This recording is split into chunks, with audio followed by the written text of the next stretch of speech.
नमस्कार, स्वागत है आपका। आप देख रहे हैं अपना बिहार। मैं हूं आपके साथ सुमित झा और बिहार दिवस आज है। बिहार दिवस की ढेर सारी शुभकामनाएं।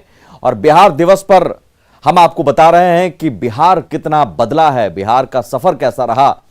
नीतीश कुमार बिहार के मुख्यमंत्री बने तब राष्ट्रीय जनता दल के 15 साल के शासनकाल को अपनी साफ सुथरी छवि से ठीक करना आसान नहीं था, लेकिन बिहार के मतदाताओं को नीतीश में सुशासन बाबू की छवि दिखाई दी। लोगों ने नीतीश को बिहार का नेतृत्व सौंपा और नीतीश ने अपनी दृढ़ इच्छा शक्ति से अपराध को नियंत्रित किया।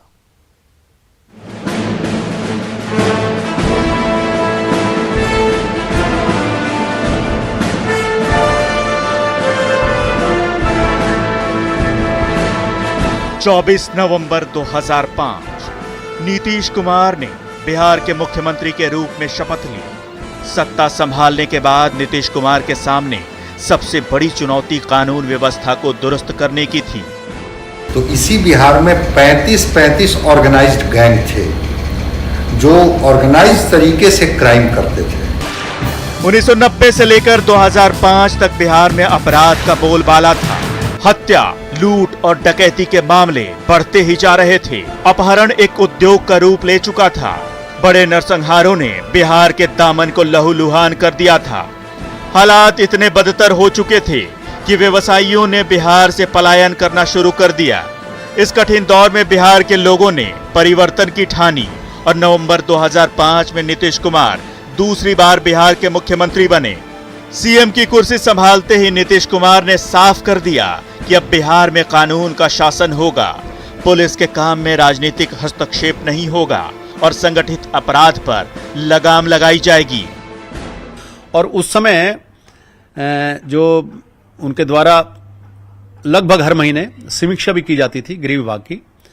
और उसके बाद में एक ऐसा जो माहौल पैदा हुआ कि बहुत सारे एनकाउंटर्स हुए, बहुत सारे क्रिमिनल्स के दिमाग में ऐसा भय व्याप्त हुआ कि उन्होंने सरेंडर किया, हथियार के साथ सरेंडर किया।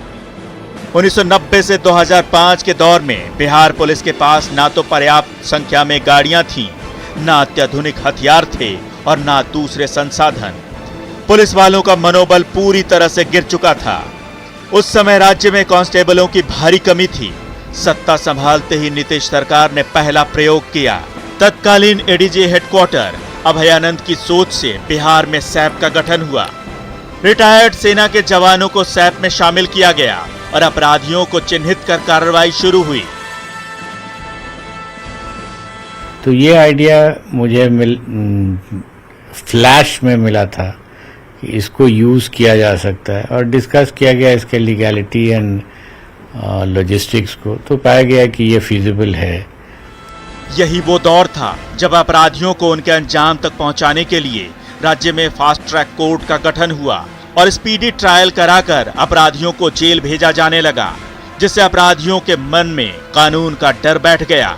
नतीजा ये हुआ कि अपराधी या तो जेल के अंदर गए या बिहार से बाहर। घटना आज हुई और 10 दिन के अंदर, 15 दिन के अंदर बड़ी घटनाओं में भी सजाएं होने लगे तो अपराधियों में भय तो हो जाता है और उसी भय के माध्यम से ही कंट्रोल किया गया था। पेशेवर अपराध पर लगाम लगाने के साथ साथ सरकार के सामने नक्सलवाद एक बड़ी चुनौती थी। इस गंभीर समस्या के समाधान के लिए सरकार सरेंडर नीति लेकर आई और नक्सलियों को मुख्य धारा में शामिल होने का मौका दिया। जो नक्सली सही रास्ते पर चलने के लिए तैयार नहीं थे, उनके खिलाफ कार्रवाई की गई। नतीजा ये हुआ कि राज्य में नक्सलवाद एक छोटे से क्षेत्र में सिमट कर रह गया। बिल्कुल एक माहौल ऐसा बना है कि लोग जो है ना वो अपनी उन्नति में लगे हैं और जीडीपी ग्रोथ भी स्टेट की बढ़ी है और हर आदमी विकास में लगा हुआ है। तो नेचुरली अब वो जो वैमनस्य की उस तरह की घटनाएं हैं, जातीय उन्माद या नक्सलाइत की घटनाएं भी बहुत घटी हैं। संगठित अपराध को खत्म करने के साथ लोगों में सुरक्षा का भाव पैदा करना एक बड़ी चुनौती थी। नीतीश कुमार ने सत्ता में आने के साथ ही उद्योगपतियों और कारोबारियों को विश्वास दिलाया कि उनके लिए बिहार में ऐसा भयमुक्त माहौल बनेगा जहां वे निर्भीक होकर अपना सारा ध्यान कारोबार पर लगा सकें। बड़े कारोबारी सत्यजीत सिंह की माने तो कानून व्यवस्था के लिहाज से नीतीश के शासनकाल में काफी बदलाव आया है। तो 90s के दौर में एक परसेप्शन क्या था पूरे देश में कि बिहार में किडनैपिंग होता है, किडनैपिंग होता है, लूट होता है, ये एक परसेप्शन था। शाम के समय में घरों से बाहर लोग शाम के समय में लोग कहते थे कि घरों से बाहर नहीं जाते हैं, तो वो परसेप्शन टूटा है। देखिए, गवर्नेंस पे जो कॉन्फिडेंस है लोगों का, वो कॉन्फिडेंस बढ़ा है कि अगर सरकारें चेंज हुई है तो वो कॉन्फिडेंस बढ़ा है कि अगर कुछ होता है तो हम कहीं कंप्लेन कर सकते हैं, उसकी सुनवाई हो सकती है, उस पर एक्शन किया जा सकता है। तो ये कॉन्फिडेंस तो निश्चित रूप से बढ़ा है और स्टेट का इंटरफेरेंस कम हुआ है। हाल के दिनों में अपराध की कुछ घटनाएं बढ़ी जरूर हैं, लेकिन जिन लोगों ने 1990 से 2005 का दौर देखा है, वो जानते हैं कि आज का बिहार कितना बदल चुका है और कितना सुरक्षित है। न्यूज़ 18 के लिए पटना से संजय कुमार की रिपोर्ट।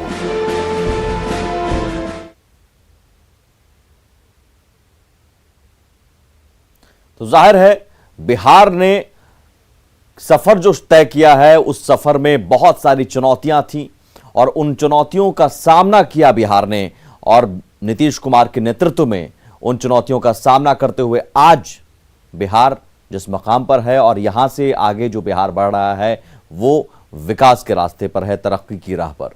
और तरक्की की राह पर तेजी से आज बढ़ रहा बिहार हमेशा से ऐसा नहीं था। बीमारू राज्य से विकास की राह पर तेजी से कदमताल करने वाला देश का ये सूबा, ये राज्य महज 15 बरस पहले ऐसा नहीं था। 2005 से पहले की बिहार की तस्वीर लोगों को डराती थी। सूबे के लोग, राज्य के लोग 1.5 दशक पहले सरकारी अस्पतालों में इलाज करवाने से दूर भागते थे, लेकिन अब हालात बदल चुके हैं। यहां के सरकारी अस्पतालों में भी अब निजी अस्पतालों जैसी बेहतर स्वास्थ्य सेवाएं उपलब्ध हैं। देखिए बिहार की तरक्की की कहानी।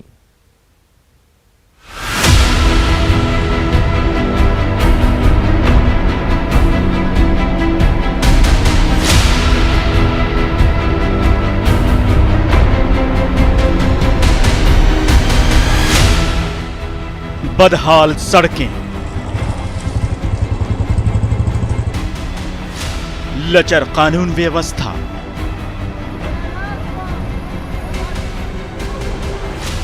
चरमराई स्वास्थ्य सेवा और शाम ढलते ही घुप अंधेरे में डूबे बिहार ने विकास की नई कहानी लिखी है।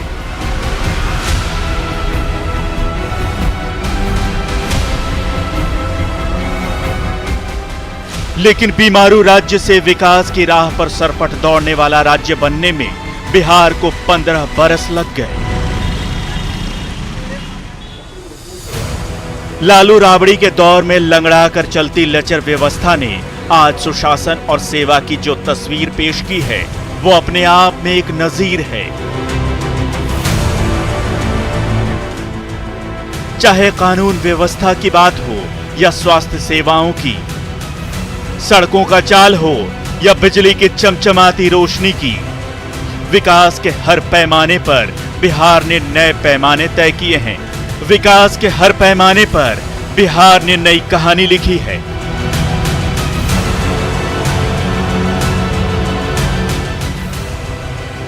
वो दौर था जब राष्ट्रीय जनता दल के शासन में राज्य की स्वास्थ्य व्यवस्था बेपटरी थी और अस्पताल तबेले नजर आते थे। कहीं ड्यूटी से डॉक्टर गायब तो कहीं अस्पतालों की मशीनें खराब।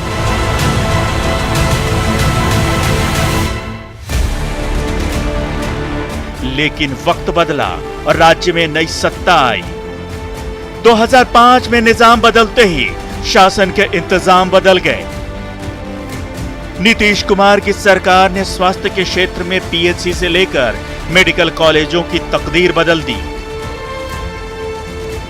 2005 के बाद की स्वास्थ्य सुविधाओं को यदि हम बिहार में देखें और उसका मूल्यांकन करेंगे तो बहुत आमूलचूल परिवर्तन हुआ है।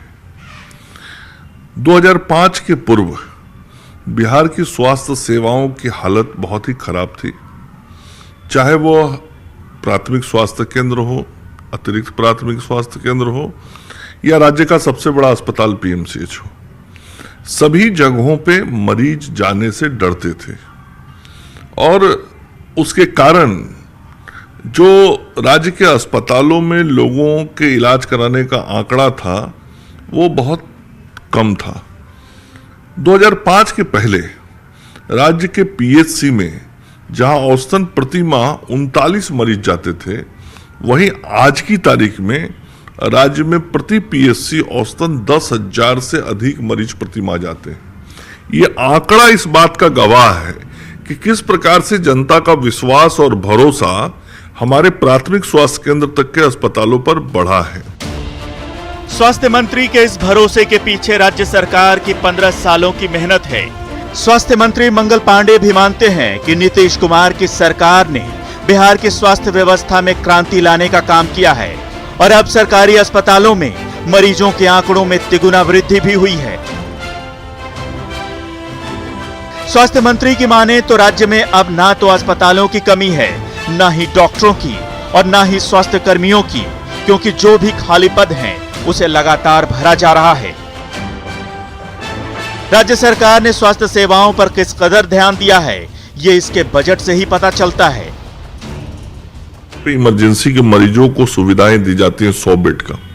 आप जाके देख सकते हैं कि वो फ्लोर कैसा है और उस फ्लोर पर किस तरीके की सुविधाएं लोगों को दी जा रही हैं और परिवर्तन किस कदर आया है। आप इसी से अंदाज लगाइए कि आज राज्य के स्वास्थ्य का बजट लगभग 13,500 करोड़ रुपए का है और 2005 के पहले स्वास्थ्य के प्रति सरकार का नजरिया कैसा होता था या स्वास्थ्य विभाग में किस प्रकार से विकास हो, इसकी चिंता कैसी रहती थी उस समय, कि उस समय स्वास्थ्य विभाग का बजट 1,500 करोड़ से भी कम का होता था। राज्य में वर्तमान में जहां स्वास्थ्य के बजट पर 13,500 करोड़ रुपए खर्च हो रहे हैं, वहीं 2005 से पहले स्वास्थ्य बजट मात्र 1,500 करोड़ रुपए था। मंगल पांडे की माने तो वर्तमान में राज्य में 17 मेडिकल कॉलेज हैं, लेकिन राज्य में जल्द ही 8 और नए मेडिकल कॉलेज बनकर तैयार हो जाएंगे। राज्य के अस्पतालों में अब स्वास्थ्य सुविधाओं में जबरदस्त इजाफा हुआ है। जो राज्य के बड़े सरकारी हॉस्पिटल हैं, चाहे वो पीएमसीएच हो, चाहे डीएमसीएच हो, एनएमसीएच हो, एसकेएमसीएच हो, एएनएमसीएच हो, जितने भी मेडिकल कॉलेज हॉस्पिटल हैं, उन सभी जगहों पर स्वास्थ्य सेवाओं का विस्तार हुआ है। और आज आप सभी अस्पतालों में देखेंगे कि सुपर स्पेशलिटी ब्लॉक अलग से बन रहे हैं। विगत वर्षों में कई नए सुविधाओं की शुरुआत इन अस्पतालों के अंदर हुई है। पटना के आईजीआईएमएस में तो बहुत ही आमूल चूल परिवर्तन हुआ है और वो तो अब हम कहें कि पूरे पूर्वी भारत का एक सुपर स्पेशलिटी का बहुत बड़ा केंद्र बन गया है। पिछले 15 सालों में सरकार ने राज्य की स्वास्थ्य सेवा की तकदीर और तस्वीर बदल कर रख दी है। आंकड़े भी इस बात की तस्दीक कर रहे हैं। राज्य सरकार के स्वास्थ्य सेवा विस्तार योजना के तहत 2005 से पहले बिहार में मात्र 6 सरकारी और 3 निजी मेडिकल कॉलेज थे, लेकिन आज राज्य में मेडिकल कॉलेजों की संख्या बढ़कर 17 हो गई है। पटना के पीएमसीएच अस्पताल को वर्ल्ड क्लास अस्पताल में तब्दील किया जा रहा है। बनकर तैयार होने के बाद यह दुनिया का दूसरा सबसे बड़ा अस्पताल होगा, जिसे 3 फेज में बनाया जाएगा। और सीधे रुक करते हैं पटना का, जहां बिहार म्यूजियम के कार्यक्रम में मुख्यमंत्री नीतीश कुमार का संबोधन चल रहा है और अब फिलहाल नीतीश कुमार वहां पहुंचे हैं। बुकलेट का अनावरण कर रहे हैं। बिहार म्यूजियम बिनाले 2021 कार्यक्रम है जिसका उद्घाटन मुख्यमंत्री नीतीश कुमार ने किया और इस मौके पर बुकलेट का अनावरण करते हुए बिहार म्यूजियम बिनाले 2021 कनेक्टिंग पीपुल, ये एक बड़ी उपलब्धि बिहार दिवस की अगर अब चर्चा इस वक्त चल रही है और बिहार के सफर की चर्चा चल रही है, तो बिहार के पास बिहार म्यूजियम और शानदार म्यूजियम जो राजधानी पटना में है, वो भी एक बहुत बड़ी उपलब्धि है बिहार के लिए और बिहार की एक बड़ी पहचान भी। बिहार में जो भी सांस्कृतिक विरासत या ऐतिहासिक चीजें हैं वो इस म्यूजियम में आपको देखने को मिल सकते हैं। छत्रपति शिवाजी महाराज वास्तु संग्रहालय मुंबई स्वयं उन्यारा था कि कोरोना जैसी वैश्विक महामारी के कारण दुनिया का पहला म्यूजियम बिनाले, ये एक बड़ी उपलब्धि बिहार दिवस के मौके पर जिसका उद्घाटन सीएम नीतीश कुमार ने किया। दुनिया भर की म्यूजियम की झलक आपको नजर आ जाएगी। बिहार के साथ साथ बाकी जगहों की भी आप झलक देख पाएंगे। इतिहास और संस्कृति को आप करीब से देख पाएंगे, समझ पाएंगे और वही मास्टर क्लास में विरासत की शिक्षा भी हासिल कर पाएंगे।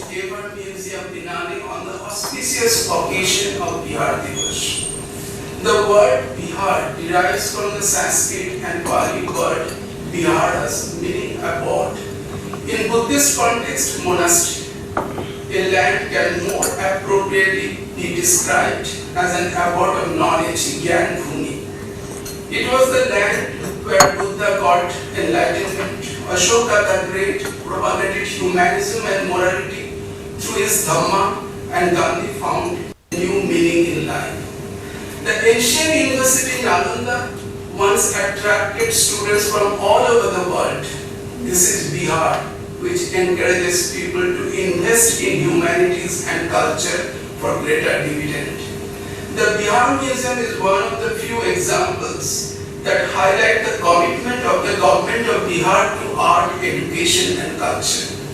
It is one of the largest and the youngest museums in the country, constantly exploring its cultural connection with India and the rest of the world through collection. The Bihar Museum does not only tell the story of man and the world and how humanity survived in its environment over centuries, but also it houses things created by nature and by man in the past, and thus it is important for the changing society and nation. I thank you for taking me along with you in your journey. Thank you. आपके इस संदेश के लिए बहुत शुक्रिया doctor Sabyasachi Mukherjee sir. और honourable ambassador of France to India mister H.E. Emmanuel Lenain भी corona महामारी के कारण हमारे बीच में उपस्थित नहीं हो पाए हैं, किंतु हम सब के लिए उन्होंने अपने विचार भेजे हैं, तो आइए उनके विचार को सुनते हैं।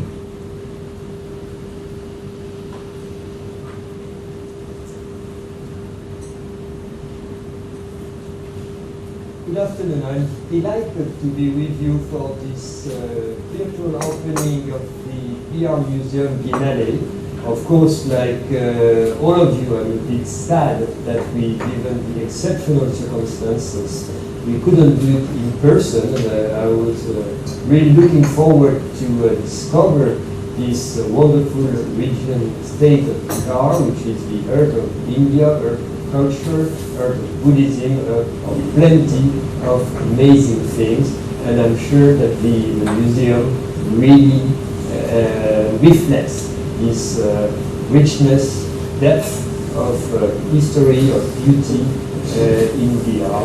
And I must congratulate the authorities of Bihar to have launched this project and to make this wonderful Biennale possible today with the incredible energy and also culture of curator Al Capone, which was also a dear friend, and with the support of many, many institutions, and especially I'm very proud to see that some French scholars have been taking part of the project, like Ms. Verdes or Ashok Adisea.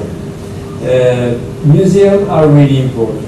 Culture is, during these days, what binds us, what helps us to stay positive, look forward to resuming a normal life, what connects us, what makes us feel the best part of our existence, and sometimes also be patient.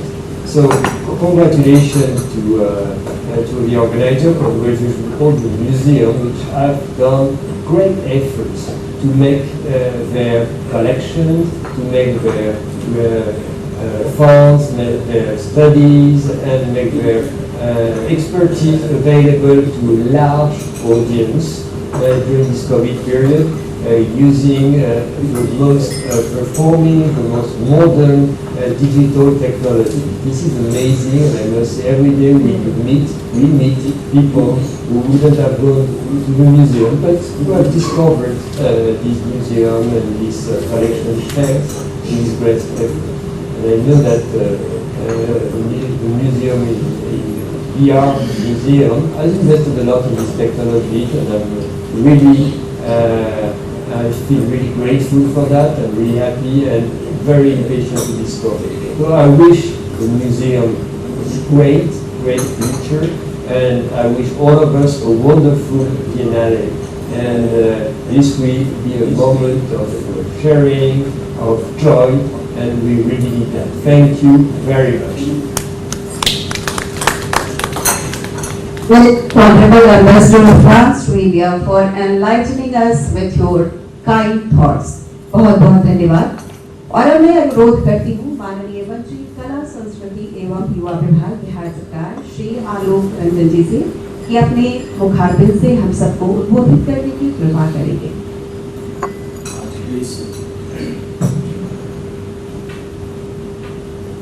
Bihar museum बिनाले कार्यक्रम के उद्घाटनकर्ता इस बिहार को लगातार 15 वर्षों से नई दिशा एवं दशा देने वाले बिहार के माननीय लोकप्रिय मुख्यमंत्री श्री नीतीश कुमार जी, इस उद्घाटन में उपस्थित बिहार के माननीय उप मुख्यमंत्री श्री तारकिशोर प्रसाद जी, जी इस कार्यक्रम में उपस्थित बिहार के माननीय शिक्षा मंत्री श्री विजय कुमार चौधरी जी, इस आयोजन को सफल करने में हमारे बिहार के श्री अंजनी बाबू उपस्थित, इस सभागार में उपस्थित श्री दीपक कुमार जी चंचल जी एवं उपस्थित इस कार्यक्रम में हमारे विभाग के प्रधान सचिव डायरेक्टर दीपक आनंद जी, उपस्थित सभी भाइयों एवं आज से माननीय उप मुख्यमंत्री श्री तारकिशोर प्रसाद जी, श्रीमती रेणु देवी जी, इस कार्यक्रम में उपस्थित बिहार के माननीय शिक्षा मंत्री श्री विजय कुमार चौधरी जी, इस आयोजन को सफल करने में हमारे बिहार के श्री अंजनी बाबू उपस्थित, इस सभागार में उपस्थित श्री दीपक कुमार जी चंचल जी एवं उपस्थित इस कार्यक्रम में हमारे विभाग के प्रधान सचिव श्री रवि परमार जी, डायरेक्टर दीपक आनंद जी, उपस्थित सभी भाइयों एवं बहनों, आज से शुरू होने वाले इस म्यूजियम बिनाले कार्यक्रम एक ऐतिहासिक दिन है और यह कार्यक्रम ऐतिहासिक कार्यक्रम, इस कार्यक्रम के माध्यम से देश विदेश के लोग हमारे बिहार की उत्कृष्ट सांस्कृतिक विरासत से परिचित होंगे।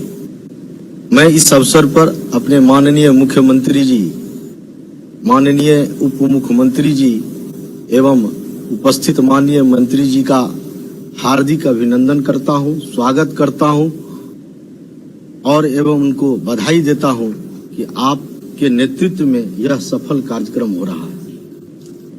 बिहार संग्रहालय में राज्य की समृद्ध एवं वैविध्यपूर्ण सांस्कृतिक विरासत को प्रदर्शित किया गया है। बिहार संग्रहालय ने यहाँ के मूल निवासियों को उनकी प्राचीन सांस्कृतिक विरासत से पुनः जोड़ने का काम तो किया ही है, साथ ही साथ उनकी साझा विरासत के प्रति गर्व का भाव भी उत्पन्न किया है।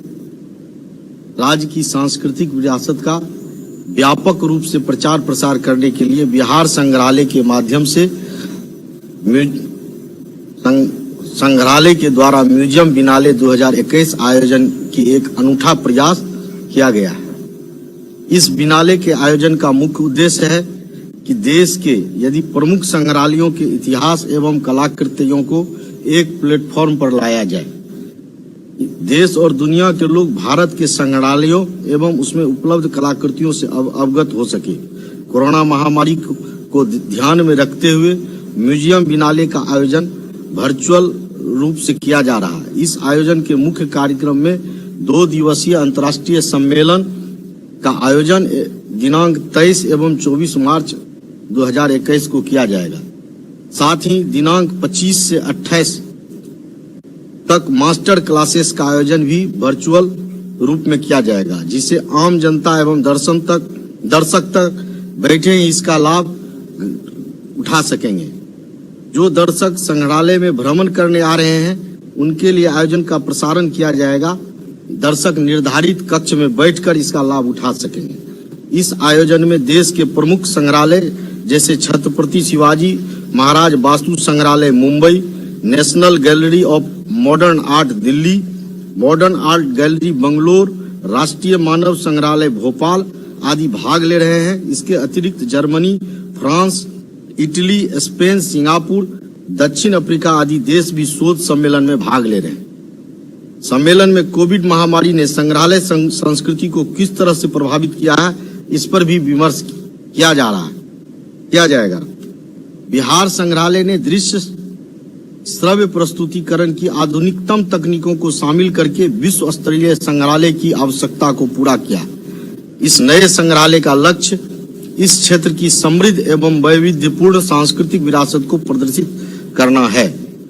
बिहार संग्रहालय ने यहाँ के मूल निवासियों को उनकी प्राचीन सांस्कृतिक विरासत से पुनः जोड़ने का काम तो किया ही है, साथ ही बिहार संग्रहालय अपने अनूठे संग्रह और उच्च तकनीकी वाली प्रदर्शन तकनीकों के माध्यम से भारत की मिश्रित संस्कृति के प्रति बिहार के योगदान को प्रदर्शित करता है। बिहार संग्रहालय के माध्यम से राज्य की सांस्कृतिक विरासत का प्रचार प्रसार जो हो रहा है, इसका और व्यापक रूप में प्रचार प्रसार एवं आम जनों तक पहुंचाने के लिए म्यूजियम बिनाले का आयोजन किया जा रहा है, जिससे देश और दुनिया के लोगों को भारत के संग्रहालयों में उपलब्ध कलाकृतियों से अवगत कराया जाएगा। इस आयोजन के दो प्रमुख भाग हैं, 2 दिवसीय अंतर्राष्ट्रीय शोध सम्मेलन एवं संग्रहालय से संबंधित कार्यशालाएं, जिनका आयोजन वर्चुअल रूप से किया जा रहा है। संग्रहालय के क्षेत्र में देश विदेश के कई ख्याति प्राप्त शोधकर्ता 2 दिवसीय अंतर्राष्ट्रीय शोध सम्मेलन में भाग ले रहे हैं, जिससे आम जनों को पूरी दुनिया के संग्रहालय संस्कृति के बारे में जानकारी प्राप्त हो सकेगी। प्रमुख वक्ताओं में डॉक्टर सब्यसाची मुखर्जी, महानिदेशक छत्रपति शिवाजी महाराज वास्तु संग्रहालय मुंबई एवं नील मैकग्रेगर। तो बिहार म्यूजियम बिनाले बिहार दिवस पर इसका उद्घाटन, और आज से लेकर आप 25 जून तक लगातार बिहार म्यूजियम जिसे होस्ट कर रहा है, इसमें 14 भारतीय और 6 अंतर्राष्ट्रीय म्यूजियम भी हिस्सा ले रहे हैं। और आप घर बैठे भी वर्चुअली भी आप इस एग्जीबिशन को देख सकते हैं। यहाँ एग्जीबिशन भी होंगे बिहार म्यूजियम में, और अलग अलग देशों के भी और बिहार के भी ऐतिहासिक चीज़ों को देख पाएंगे। लौटते हैं बस थोड़ी देर में।